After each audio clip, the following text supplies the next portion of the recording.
Hi, this is a screencast to discuss the Civic Awareness project that Melissa and I have been working on. This is our PB work site. I use this in my current world geography class. This is the home page, so it discusses, directions, what to do, and I also have a code of conduct. For kids to get around, they have to go to pages and files, and then this is our project page. The project page is clean and simple. It has all of the different requirements and the activities that we could have them do. So for example, this is the web quest, which is where all students will start. They're placed into groups and they're to imagine that they were trying to get people out to vote. That is their main focus, to try to get people more civically aware and figure out why people just in general aren't as aware as they could be. So as they go through, they are going to educate themselves on how to use MindOmo. There is a way to set up a MindOmo account. In the groups, we discussed that there are students that have parents that have already given permission for them to use their individual emails. There are students in each group whose parents have said no, and we've made sure that that one person in each group that has the permission, everything is okay, and we're not setting up new email accounts for individual students. Step 2, each group was given a category to research. So category 1, why Americans do not vote, they have one thing to read. Now it was a meaty article. They had to, look at different graphs and try to interpret them. And they're all supposed to take what they read and put it into their mind map. So we have category 2, the role of each branch of our government.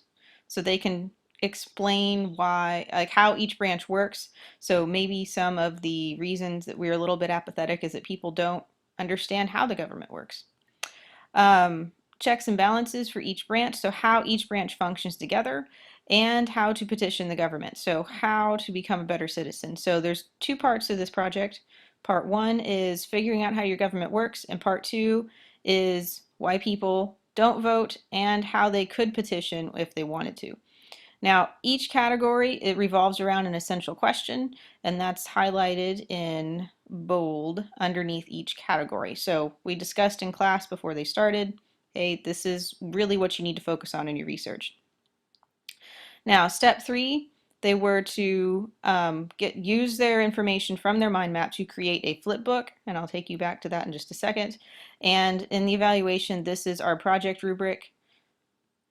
So they can, after they're finished with each section, they can kind of look at, hey, this is how I will be assessed. These are how many points I can receive on each section, and so forth. So everything's kind of in one place and where kids would use it as they go through their project. Just to show you a little bit about MindOmo, this is where students would go to sign up. They could create their own account, and I also gave them a link to a MindOmo example. Well, that didn't work, but and when they logged into MindOmo, there was an example, and there was a couple of different things that they could look at to get a sense for how it's supposed to look.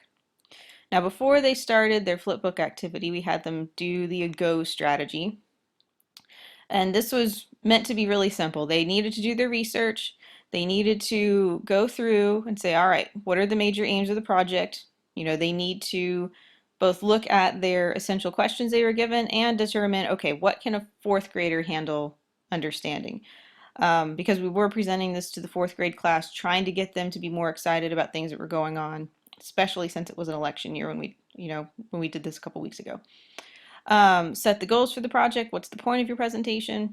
Originally, we were also going to do a skit for students that didn't really want to do the flipbook, but we decided, technology is king and we needed to have everybody do it. And then just to kind of outline 3 to 4 specific things that they wanted to be in their presentation so they could move on. This has a small check brick, so they can really quickly say, all right, I can describe the aims of the project, yes or no. I can define at least 2 goals for my group, yes or no. This way they can go through everything and really have a grasp on, yes, I know what's going on, no, I don't, I need to ask more questions of my group. And then each of these kind of has a template for them to go through so that they can actually do the AGO strategy. So here is the template that I created. So set your aims. What does the fourth grade need to know? I said that your government's a democracy. Democracy is unique. And just kind of so they could see, all right, this is a general overview. I just had the main goals of the project in mind, not the specific articles, but at least they could see a framework and how they need to go about doing their aims, goals, and objectives.